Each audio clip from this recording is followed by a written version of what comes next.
You're not surprised, huh? It's like you knew Mia was pregnant. Hey, Dad, you knew something, didn't you?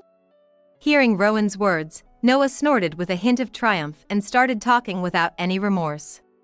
First off, it's your fault for saying you're gonna leave the house or not sending money, you know? Mia was always nice to me. Probably liked me more than you, I guess. Rowan was on the verge of exploding with anger at Noah's carefree and disconnected ramblings. So, you leaving your wife alone at home saying you're on a business trip or whatever, she got lonely, right? Had no choice but to entertain her. I'm the father of the child she's carrying.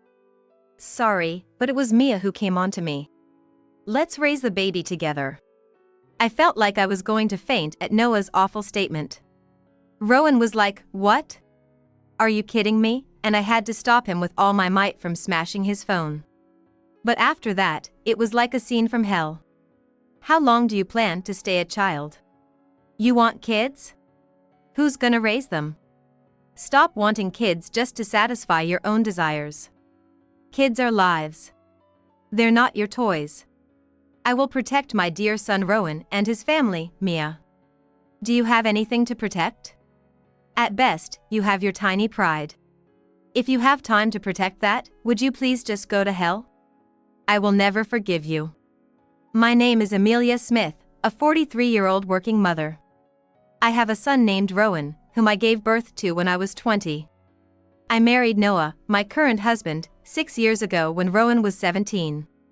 Rowan's father was a senior in college who loved research and was very smart. We were planning to get married when he graduated and found a job. But he died in an unexpected accident while on a research trip abroad. I gave birth alone and managed to raise Rowan with help from my parents. That's when I met Noah. Noah was a regular customer who came to the cafe where I was working almost every day. He always ordered ginger ale, which I found childishly memorable. As we saw each other every day, I started to become interested in him. Despite his handsome face, Noah was talkative, always cracking jokes and making me laugh whenever he came to my table. He usually came with friends, but sometimes he would wait outside alone until I finished work. Hey Amelia, good job. How about we grab some food together, he would ask, and we went on a few dates. With Rowan being busy with his home tutor and studying late, I was able to enjoy a bit of time for myself. And as we spent more time together, I began to think about marrying Noah. After losing Rowan's father before we could marry, I thought I could never marry again.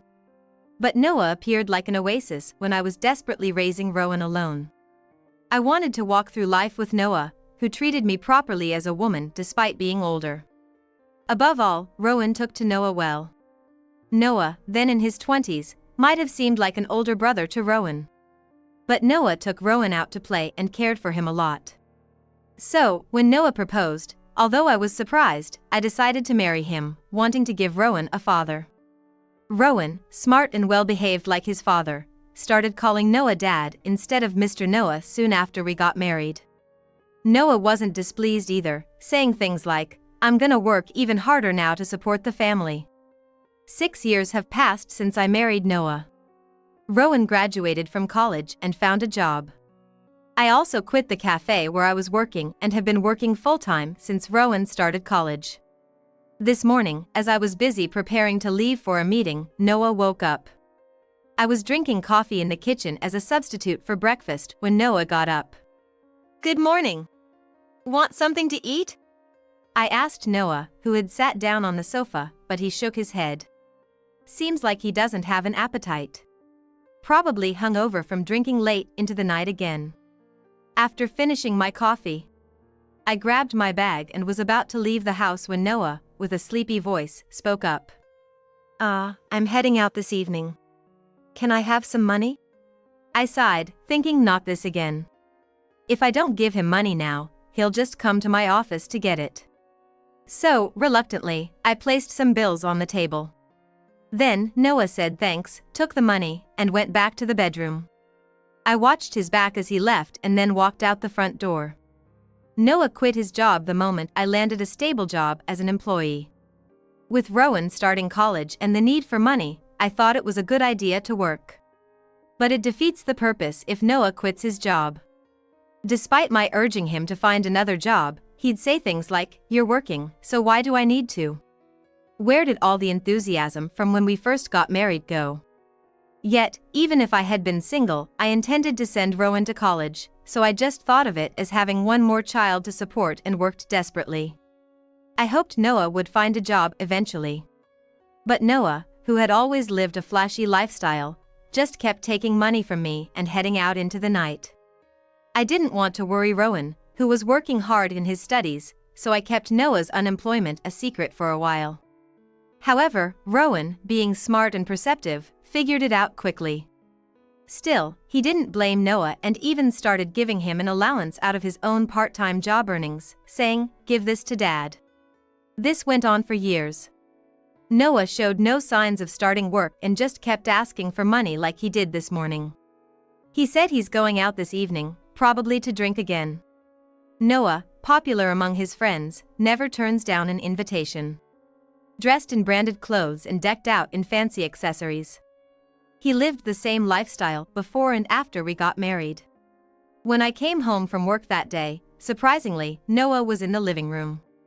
Sitting on the sofa, he seemed to be drinking alone. "Huh? I thought you were going out," I asked, to which he replied, "The guy I was supposed to go drinking with had an emergency.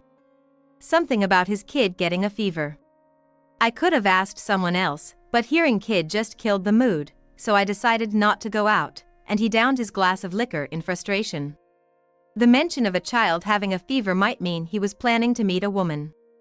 Despite my suspicions, I simply said, "That's too bad," and headed to the kitchen. Then, Noah put down his glass and let out a heavy sigh. "Guess it's true.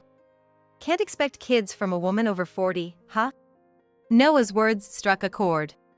All the guys my age have kids already. I wish I could experience parenting. I want my own child. Why can't we have kids? He muttered as if talking to himself, yet loud enough for me to hear. And Rowan. He used to be cute, but now he's 23, got a job at a good company, and he's become so arrogant. Lost all his charm. Sometimes looks at me as if I'm trash. Really pisses me off. When we got married, Noah wanted his own children. I wanted to fulfill that wish for him. Being close to 40, we even tried fertility treatments and took special care in our daily lives. But 6 years into our marriage, we're still not blessed with children. Occasionally, when Noah is drunk, he spews words that blame me. Unaware of the dark shadows those words cast on my heart each time. "Mom, can we talk for a sec?" "Oh. Is Dad not around?" One day, after coming back from work, Rowan called me into the living room. Still in his suit, he looked dashing with his glasses on. Seeing him like this, he really resembles his late father. He's probably out drinking again. I think he'll be back soon though. It was just past 11 p.m. If he's not back by now, he'll likely come home in the morning. Lately, Noah has been repeatedly going out at night and not always coming home. As usual, he doesn't work, just spends his nights out. "Mom, are you okay?" "I'm always on your side, no matter what," Rowan said, smiling just like he always does. He's a solid presence, always there to protect me. And I've firmly decided in my heart to always protect Rowan too. Just then, the sound of the front door opening echoed. Unsteady footsteps came down the hall, and the living room door opened. Isn't that Rowan? Don't just work all the time, have a drink, lighten up."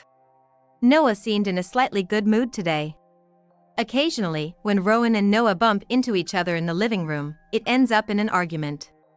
Noah often accuses Rowan of looking down on him, revealing his inferiority complex for quitting his job while Rowan successfully landed a good one. "Dad, welcome back. Can we talk for a bit?" Rowan said, inviting Noah to sit on the sofa. I sat down next to them. Rowan took a seat on a stool across the table from us, looked us in the eyes with a serious expression, and said, "Dad, Mom, I've been thinking about moving out. There's someone I want to marry." I couldn't hide my surprise at Rowan's sudden announcement. Of course, it was a surprise in the happiest sense. Noah seemed at a loss for words. Really? Congratulations! What about the wedding? Do you have plans for it? Eagerly asked Rowan. No, we plan to register our marriage first and think about the ceremony when my work schedule settles down. Rowan replied, a bit bashfully. In fact, I've met Rowan's girlfriend a few times. She's a wonderful young lady, elegant yet independent. As I was feeling thrilled, Noah looked somewhat troubled. Moving out. Are you serious? What about me? You're gonna keep sending money, right? I was dumbfounded by Noah's words. Even at a time like this, he was worried about himself. I was appalled and shocked to learn that Rowan had been giving him money. Dad, once I get married, I'll be moving out. I'll have my own family, so I can't keep giving you money like before. If you need money, why don't you work? You're only 35, there's plenty of jobs out there. Rowan spoke up for me, saying what I hadn't been able to. He must have known that this would infuriate Noah, but he said it anyway. As expected, Noah burst out, "There you go looking down on me again. I don't care about your marriage or whatever, but I won't allow you to move out." And keep sending the money as usual, and started to make a scene. After rampaging for a bit, the alcohol took over, and he fell asleep. After carrying Noah to the bedroom, Rowan came back to the living room. And then, "What a troublesome dad," he said, giving me a smile. I once again told him, "Rowan, congratulations on your wedding." Noah, who had been so opposed to Rowan's marriage, seemed to have changed his mind a bit. Over the weekend, Rowan brought his fiancée, Mia, to our house. I had met her a few times before, but she seemed more mature and carried an even more dignified aura than the last time. "My name is Mia. It's a pleasure to meet you." Her deep bow, the straight posture when drinking tea, and her manners were impeccable. Her makeup was modest, her skin was beautiful, and her black hair was lustrous. Noah, who usually lounges around in sweats, rushed into his room to change his clothes and even did his hair, just as if he were going out for drinks, the moment he saw Mia. Mia, though seeming reserved, had plenty of topics to talk about, and the conversation never dried up. Noah seemed quite taken with Mia. After she left, he even asked Rowan to bring her along next time. All in all, I was relieved to see Rowan's marriage moving forward smoothly. Several times after that, Rowan brought Mia over. Each time, Noah was in a good mood, welcoming Mia, and sometimes he even insisted that she stay over. I kept a careful eye on Noah. I had seen him, drunk on alcohol, trying to touch Mia subtly when Rowan wasn't looking. No matter how much he liked her, persistent body contact with his son's fiancée is not something I could approve of. Mia, though troubled, seemed to handle Noah quite well. When I couldn't stand it anymore, I would wedge myself between Noah and Mia and sit down heavily. Each time, Noah would yell at me, "What the hell, woman? Go away," but I didn't care about his verbal abuse. Protecting my son's fiancée was more important. After a while, Rowan and Mia got married on her 23rd birthday. They became an official couple, but since Rowan's job was so busy, they hadn't decided on a new place to live yet. For the time being, they planned to live mainly at Mia's place, which she had been maintaining on her own. It felt lonely thinking about Rowan moving out, but I wholeheartedly blessed their new beginning. "I'll come by often. Also, I have a 2-week business trip coming up. During that time, can Mia come over to pick up some things? She'll be coming and going from the house, is that okay? Mia's place isn't too far from ours, it seems." I immediately agreed to Rowan's request. However, I had some concerns, so I made a suggestion to Rowan, which he readily accepted. "Mom, thank you." Rowan's simple words of gratitude warmed my heart. The one who should be grateful is me. I've decided to protect my precious son and his family. 3 months have passed since Rowan and Mia got married. Initially, they used to visit often, but lately, they hardly ever come. "Hey, aren't Rowan and Mia coming? If Rowan is busy, just have Mia come over," Noah said, trying to invite Mia to the house. Sometimes he'd even say, if they won't come here, I'll go there and try to barge into Rowan and Mia's place. I definitely had to stop that. Then Noah would say, well, I guess Mia will end up living here eventually, making some insinuating comments. Even if he's my son, intruding too much into a newlywed couple's life is just bad manners. Noah reluctantly agreed when I pointed that out. Knowing he couldn't see Mia, Noah started going out more often. He doesn't work, asks for money, and tries to interfere with his married son's life. I started to wonder why I'm still with Noah. Initially, I liked him for his handsome looks, good conversation skills, and kindness. Rowan got along well with him, and he even said he'd work hard for our family. But as time passed, he quit his job and never stopped playing around, turning into a hopeless man. Even his ginger ale turned into whiskey. I can't give Noah the child he wants. Now that Rowan is independent, I wonder if there's any point in staying with Noah. Alone in the living room, I was contemplating my future. That's when the house's doorbell rang. It was nearly midnight.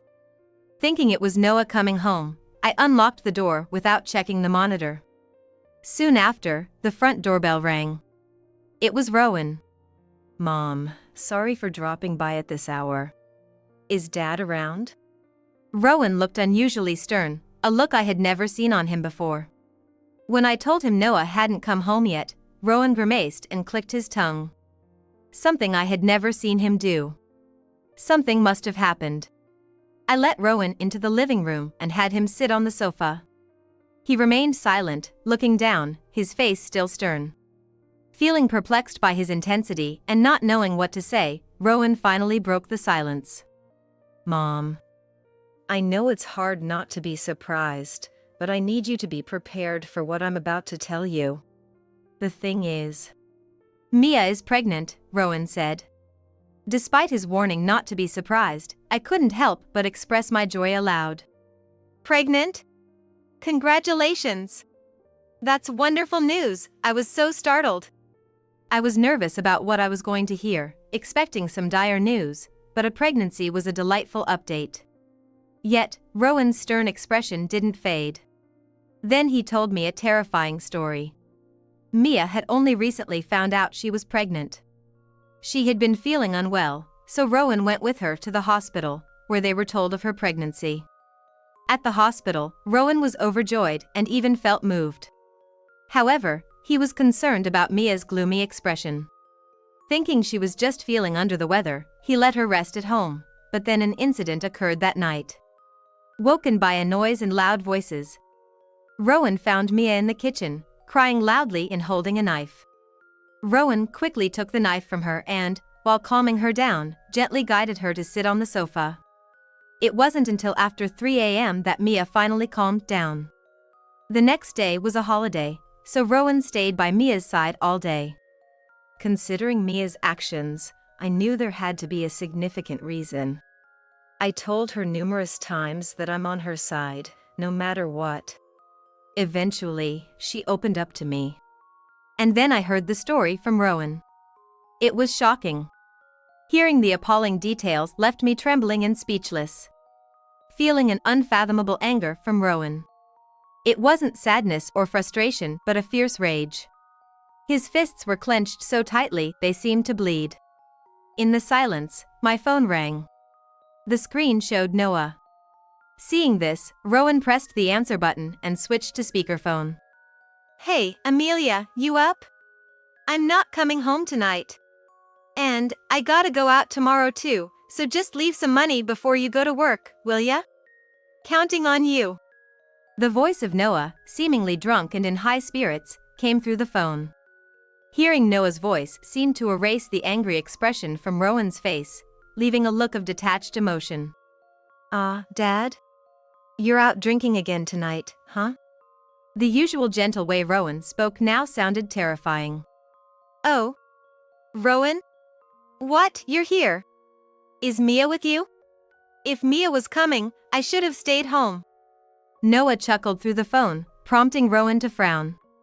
Dad, Mia's at her parents' house right now. Listen, Mia's pregnant, Rowan said quietly.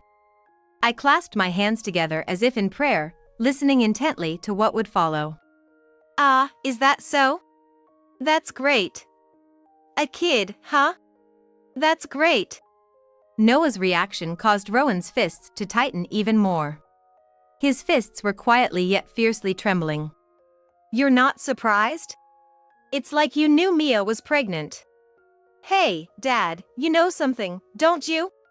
I thought it cruel to let Rowan say anything more, but I was already in tears, unable to say anything to Noah. Upon hearing Rowan's words, Noah laughed through his nose with a sense of triumph, starting his talk without any sign of remorse. First off, it's your fault for talking about leaving home or not sending money, you know? And catching such a cute wife, how much more of a winner can you be? You always looked down on me, didn't you? But Mia was nice to me. Probably liked me more than you, I guess. I don't know, but I just seem to attract married women. Noah's carefree, disjointed ramble was about to make Rowan explode with anger. That's why, leaving your wife alone at home saying you're on a business trip or whatever, she got lonely, right? Had no choice but to keep her company. I'm the father of the child she's carrying. Sorry, but it was Mia who came on to me. Let's raise the child together. At Noah's appalling statement, I felt like I was going to faint. Rowan, with a look of disbelief, was about to smash his phone, so I stopped him with all my strength. But what followed was a scene from hell. Rowan stood up, kicking the sofa. Every trinket on a nearby shelf scattered, and the teacup filled with tea flew somewhere. He tore down the curtains, and the rails brackets scattered. A vase fell over, spilling flowers and water everywhere. Rowan's eyes were completely gone elsewhere. Not focusing on anything. I wrapped Rowan in a nearby blanket and hugged him tightly. Like soothing a fussy child, I calmed Rowan's heart. Eventually, Rowan stopped raging, but as he crumbled to his knees, he began to shed big tears. The call with Noah had already ended. Rowan and I cried together for a while. How long had passed, I couldn't tell. It felt like we had cried out all the water in our bodies.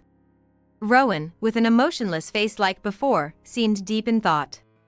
Then looking at me, he said, "Mom, shall we send him to hell?" Rowan proposed a terrifying plan of revenge. Of course, I was all in. I nodded without saying a word. Noah, not working but always begging for money, enjoying his nights out. Are the nights out fun? Does the alcohol taste better with money earned by someone else? And does destroying the love and care someone nurtured for their own selfish desires feel good? The Noah of the past was too good for me, a truly wonderful person. Yes, that was in the past. Thank you for getting along with Rowan when he was still a child. I appreciate it. But you know, it seems Rowan has long surpassed your emotional maturity. How long do you plan to stay a child? You want kids? Who's going to raise them? Please stop wanting kids just to satisfy your own desires. Children are lives. They're not your toys. I will protect my precious son Rowan and his family, Mia. Do you have anything to protect? At best, you have your tiny pride. If you have time to protect that, would you please just go to hell? I will never forgive you. Rowan and I are now determinedly heading to Noah's place. It's been a month since Noah made that appalling confession, and I haven't returned to that house. Currently, Rowan and I are living in a hotel in the city. I just couldn't bring myself to face Noah. The thought of such a man being my husband fills me with disgust. No, disgust doesn't even begin to cover the loathing I feel towards Noah. During my absence from the house, Noah called several times, but his calls were always about begging for money. Without any concern that I hadn't come home or apologies to Rowan, he'd always start with, "Hey, Amelia. Cut it out already. Because you're not sending money, I can't go out drinking." Since he was so annoying, I once transferred him an amount of money that any normal person wouldn't struggle without for at least a month. However, Noah seemed to have spent that money in one night. Having fulfilled my duty once, I've decided to ignore Noah's calls from then on. Noah is the kind of person who would barge into my workplace for money. Thinking it would be a bother to my company, I explained the situation and resigned. Also, to avoid Noah coming to Rowan's house, we're now using the hotel as our base. Mia decided to rest at her parents' house for a while. Over this month, Rowan and I have struggled hard to protect what is precious to us. We can't just keep crying. We have things we must do to move forward. Armed with the information we've gathered over the month, Rowan and I have come to Noah's place. Since I told him I'm coming home today, Noah should be quietly waiting at home. Probably thinking he's going to get money. Noah will flexibly adjust to our convenience if it means getting money. Truly, a creature of greed. I pressed the doorbell of my own house. It's strange to think of this place as my own home. But now, I don't want to consider this house, where Noah lives, as my home. Rowan probably feels the same way. When we first married, I was grateful to Noah for accepting me and Rowan. That's why, even when Noah quit his job to fool around, I felt obligated to serve him out of gratitude.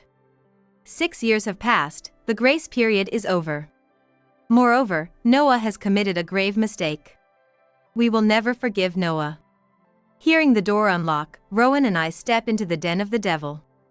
In the living room, Noah, dressed in his usual going out style, was sitting on the sofa. I'm about to head out, so make it quick if you want to talk. Oh, and leave the money, will you?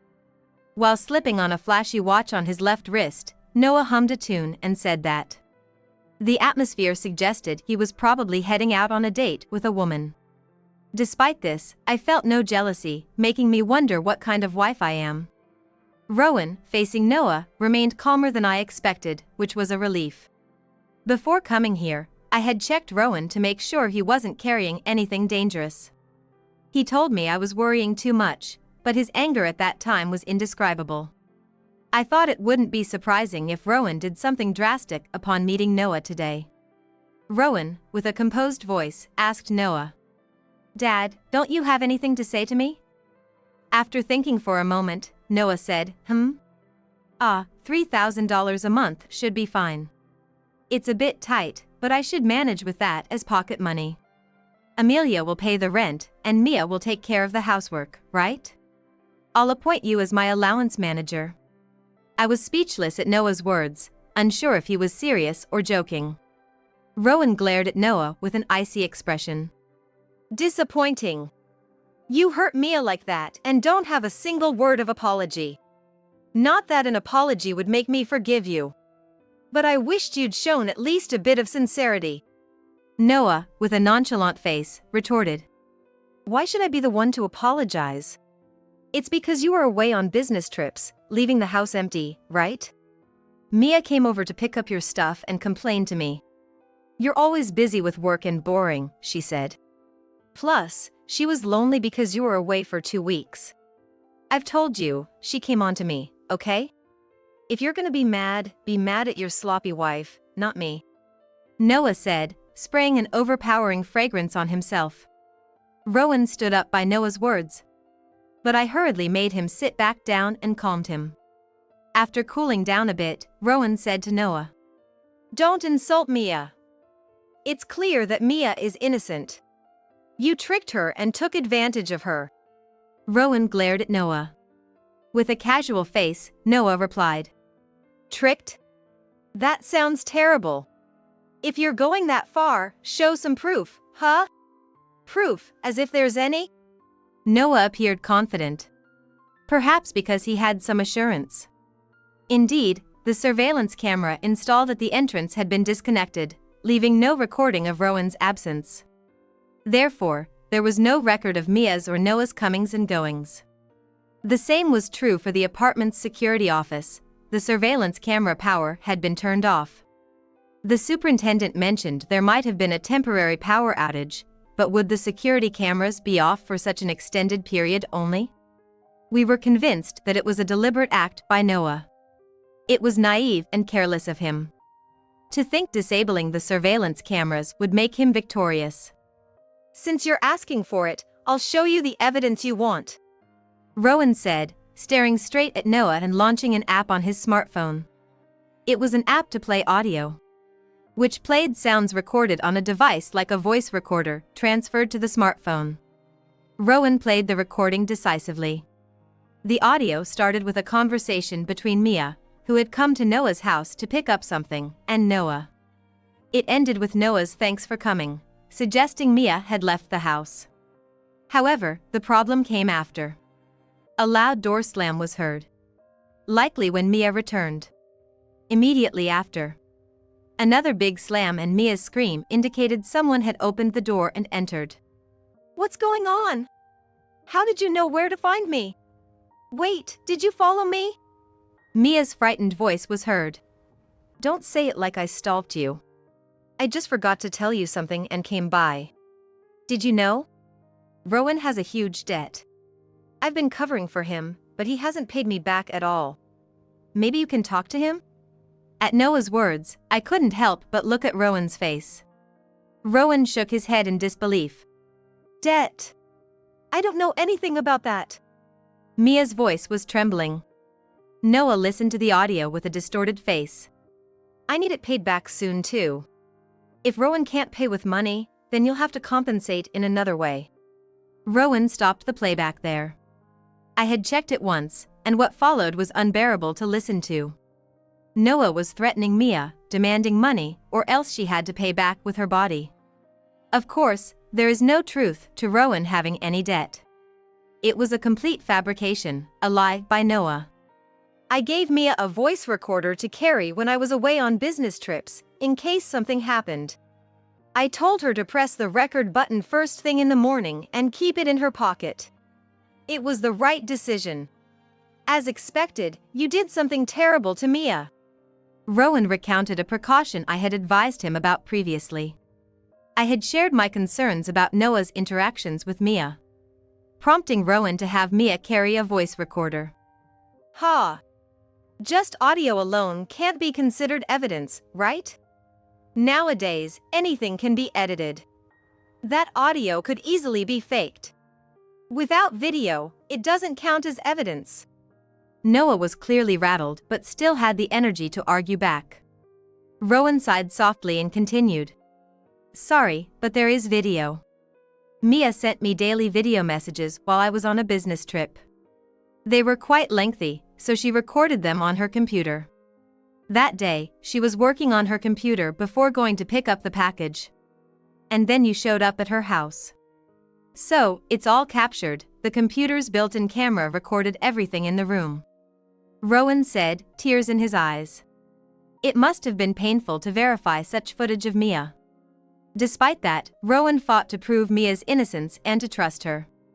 This isn't a joke. Get rid of that video and audio right now. What are you planning to do by threatening me? What's your goal? It's your fault for not giving me money. It should be a joyous occasion that the family is growing, right? Noah's selfish remarks made Rowan slam his hand on the table. Threat? You're the one who deceived and threatened Mia. Stalking her and taking advantage of her absence is nothing but cowardly and vile. The worst possible action. Rowan's conviction made even Noah flinch. I will demand compensation from you. The word compensation elicited a big reaction from Noah. What are you talking about? You think I can afford to pay compensation? Noah retorted with a half-laugh. At this point, no emotions stirred within me anymore. Not even anger. Rowan calmly informed Noah. If you can't pay, then jail it is. Noah's actions were nothing short of a grave sin. Neither Rowan nor I had any intention of forgiving Noah. Let him suffer through compensation or jail time. You, planning to put your parent in jail? Even if we're not blood related, I'm the husband of your dear mother. Are you okay with making your mother sad by committing such unfilial acts? Noah's late use of the word parent only deepened my disdain. Taking over for Rowan, I decided to confront Noah with reality. Noah, thank you for your concern. But you're no longer going to be Rowan's father, so rest assured. We're getting divorced. Though I doubt you'll agree easily, so let's go through lawyers. Oh, and I'll also be demanding compensation from you, so look forward to it. My words left Noah speechless, his mouth agape but silent. You've been involved with quite a few women, haven't you? I've done some digging. If you want evidence, just ask. There are plenty of scene photos. Many of them were married women. Just as you said, you do attract married women. I expect you'll be receiving compensation demands from their husbands too, so good luck. Had I not indulged Noah and divorced him sooner, perhaps Mia and Rowan wouldn't have been hurt. Thinking this makes my heart ache. That's why I'm determined to make Noah face consequences here. The trial with Noah will no doubt be bitter for me too. But it's also a lesson for myself, and I'm prepared to accept it. By the way, just a side note, Mia's family is somewhat traditional, having protected their land for generations. Something about a young crew or some group was mentioned. Mia's father is the 8th generation and a true gentleman. He said he'd be coming to greet you regarding this incident. Rowan mentioned, causing Noah to go pale. Likely, those coming to greet him are from a profession of repute. I'm looking forward to it. Hey, Amelia, you're really going to abandon me? If Mia has a child, it'll be mine, right? Why not raise it together instead of getting a divorce? Since you couldn't have kids, we should raise Mia's child together, right? Noah remained Noah, utterly unaware of the selfishness of his words. I had planned not to tell Noah the truth out of last respect, but he deserves to know. Rowan nodded to me, then calmly told Noah. Sorry, but the child Mia is carrying isn't yours, it's mine. We've checked the weeks at the hospital and did the math. Taking everything into account, it's my child. Noah couldn't argue against Rowan's calm and firm statement. I added. You might not have been informed, but remember when we went for infertility treatments together? We underwent several tests, and it turned out, the cause of infertility was your male infertility. There wasn't a single viable cell from you. That's the situation. Noah's face showed the deepest despair he had all day. Without money, losing his family, and now his dignity as a man at stake. It was the moment his tiny pride was blown away by a gust of wind. Tears streamed down Noah's face as he crumbled to his knees. Not an ounce of sympathy stirred within me. What will become of Noah now? However, since we'll no longer be married, it's no concern of mine. It's a case of reaping what you sow. He should have stuck to ginger ale instead of learning the taste of alcohol. Now, I live near Rowan and Mia's new home. It's uncouth to drop by too often, so I visit as needed, mainly to assist the pregnant Mia. Despite her pregnancy, Mia actively engages in household chores and exercises. However, there are days when she feels unwell, and I step in to prepare meals or clean. My relationship with Mia is so good that sometimes Rowan gets jealous. I don't know where he got the money, but Dad paid the compensation in one lump sum.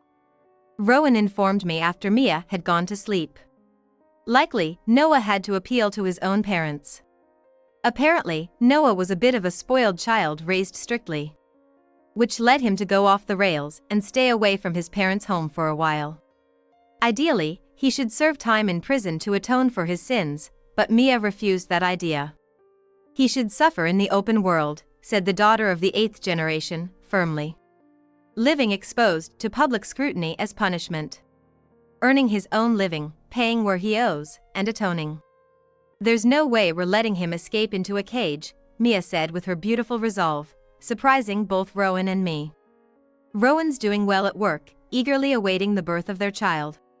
Buying baby clothes and toys so much that the house feels cramped, Mia complained. My divorce with Noah was finalized through mediation. I plan to visit Rowan's father's grave this weekend to report everything.